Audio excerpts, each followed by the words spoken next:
Distinguished guests, the President of the United States, accompanied by His Eminence, Archbishop Elpida Foros of America.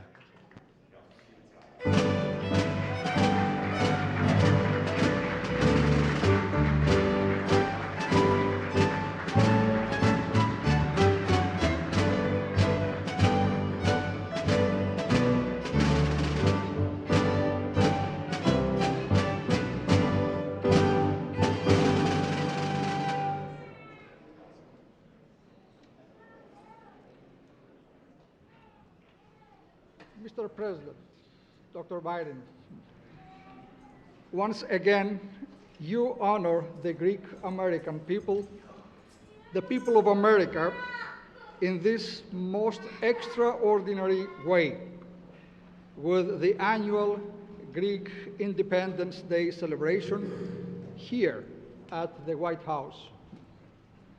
As ever, we are humbled by the prestige of this celebration.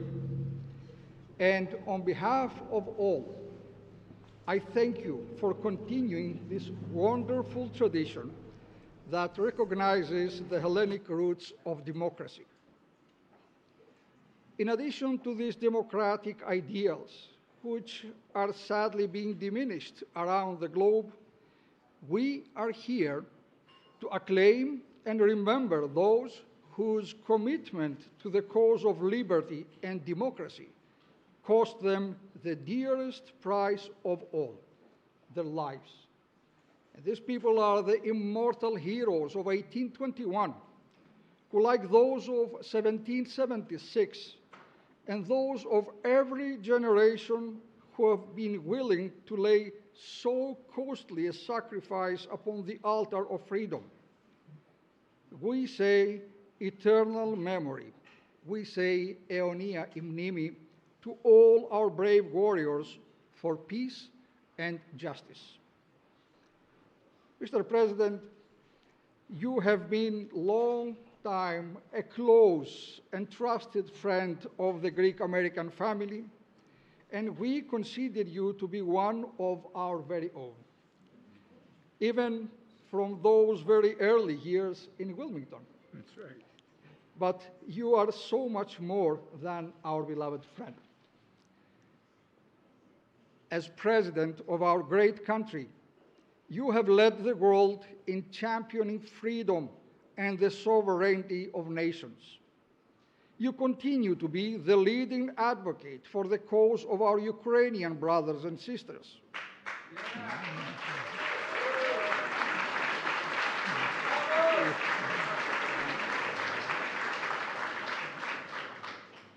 The people who are still fighting for 2 years now for their very lives against the unjust and inhuman invasion of their land. You continue to stand with Ukraine, and for your unbreakable and unshakable support, we are very grateful indeed. Grateful to you. Also, as sons and daughters of the Mother Church of Constantinople, our ecumenical patriarchate, whose longest-serving leader in history, His Holiness, Ecumenical Patriarch Bartholomew, your friend.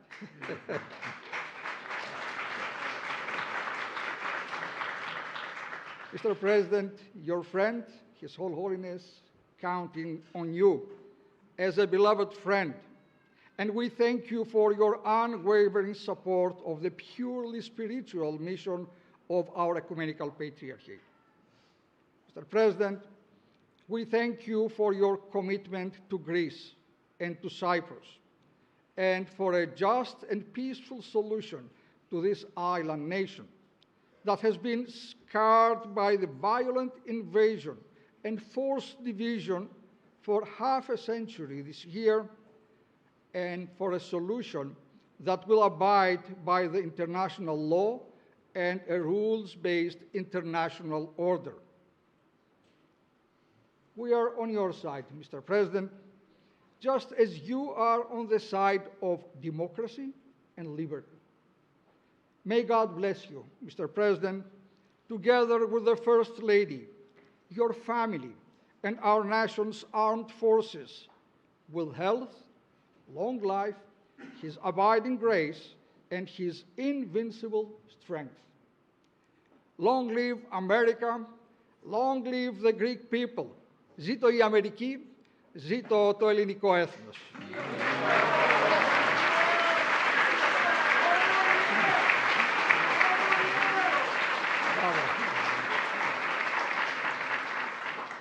Now it is my incredible honor and privilege to present to all of you the President of the United States of America, Joseph R. Biden.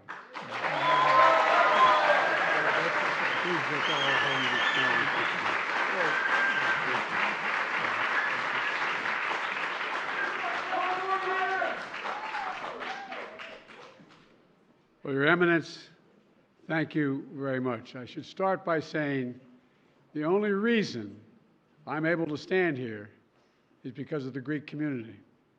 That's not hyperbole. I won my election as a 29-year-old senator. I know I'm only about 40 now, but the 29-year-old senator by 3,100 votes, as my sister Valerie, who's here, will tell you, managed my campaign. And as you always look in Delaware you work politically from south to north. And I was coming up from Del Mar, Delaware, checking all the polling stations on Election Day in that November in '72.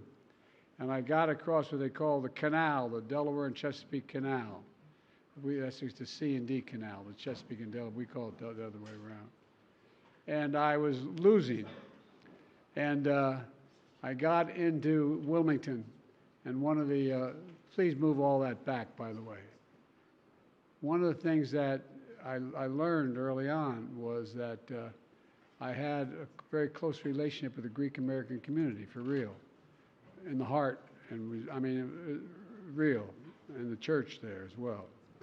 And I think if there were, I forget the exact number of votes, but I think every Greek American in Delaware voted for me because they, no. By the way, as some of the Delawareans will tell you, that's where I acquired a nickname I'm very proud of. I am Joe Bidenopoulos. That's a nickname I got. So, Your Eminence, thank you for that introduction and for reminding us of the core values that unite Greece and America and so many other people around the world. Welcome to the White House, everybody. This is your house, and you're one of the reasons why, as I say, I'm here and why this house is here. Today, we celebrate 203 years of Greek independence, 203 years.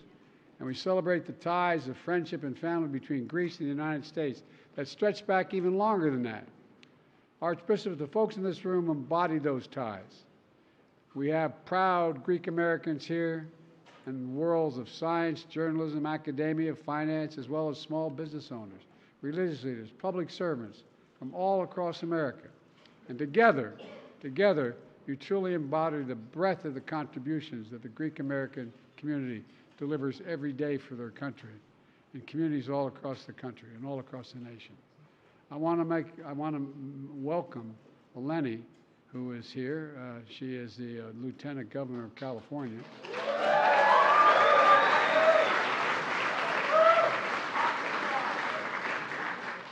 But before that, she was an ambassador in the Obama-Biden administration. And she took, anybody could take care of Hungary in those days, can handle anything. But you've been a great friend for many years, and I thank you. And welcome to the ambassadors from Greece and Cyprus who are here. Raise your hand, guys. I don't know where you are out there. There you are. Thank you. As well as the United States ambassador to Greece, an old friend of mine. I asked him to be the ambassador. I hope he forgives me, but he's doing a great job. George Tunis. George Tunis, where are you? There you are, George. If you allow me to name a few additional friends here today. Now look, I went to the University of Delaware. Everybody tells me the great schools they went to.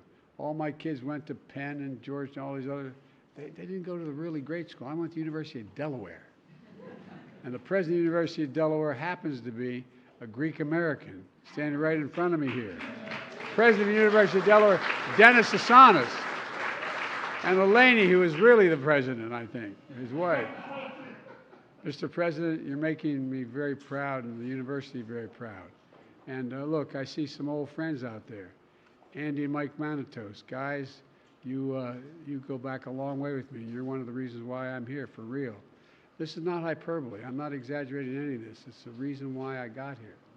And by the way, although he's not here today, I just got off the phone with an old friend of mine celebrating his birthday elsewhere with his grandchildren.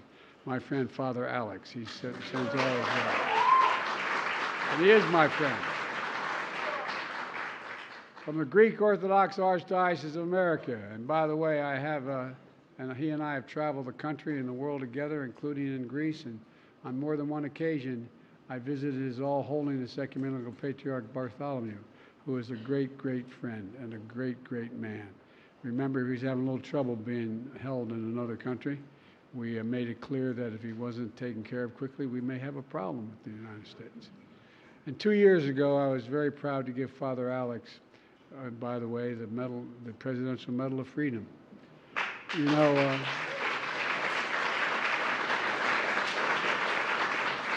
my friend, to be very blunt about it, my sister and I all year look forward to this reception. And some of you know, the fact is that we're in a situation where I have found lifelong friends in this audience, mentors in this country. I found inspiration in the Greek Orthodox Archdiocese of America, which has been a clarion voice for social justice for decades. You know, I'm an Irish American. I know that shocks you all. But I felt a deep kinship with the Greek American community. So many grandparents, so many great-grandparents started out in America just to close on their back like my ancestors did, and went on to build good lives for themselves, and even more importantly, good futures for their families. And so many of the values I grew up with, the values my Greek American friends grew up with as well, like treating everyone with dignity. My dad used to say, you know, Joey, a job's about a lot more than a paycheck. It's about your dignity. It's about respect. It's about being able to look your kid in the eye and say, honey, it's going to be okay. Like treating everyone with dignity, no matter who they are. Working hard, dreaming big, never forgetting where you come from, and always holding on to the pride in your family, your community, your heritage, and above all, pride in the great country we share together. That pride is felt by so many immigrant communities all across America, and we celebrate that today. Today is about friendship. Aristotle said, a friend is a single soul dwelling in two bodies. A friend is a single soul dwelling in two bodies. And that's what we are. We're friends. To me, that captures the relationship between Greece and the United States. I believe the soul is the breath, the life, the essence of who we are. The soul is what makes us, us, in my view. America is the only country on earth built on an idea. Every other country is based on ethnicity, geography, religion, and other attributes. But America is based on a simple idea, for real. We're not based on geography, we're based on an idea. We hold these truths to be self-evident, that all men and women are created equal, endowed by their Creator with certain inalienable rights, etc. You know, that we're all entitled to be treated with decency, dignity, respect throughout our lives. And democracy must always be defended because it's the vehicle that allows it all to happen, makes all this possible. And you all know where that idea came from, democracy, where it was born. In Greece, a millennia ago, where some of the greatest thinkers in world history conceived the notion of we the people. That's where it came from, we the people. Demos and democracy can and should control our own destiny. In my view, it's the precious gift that Greece has given the world.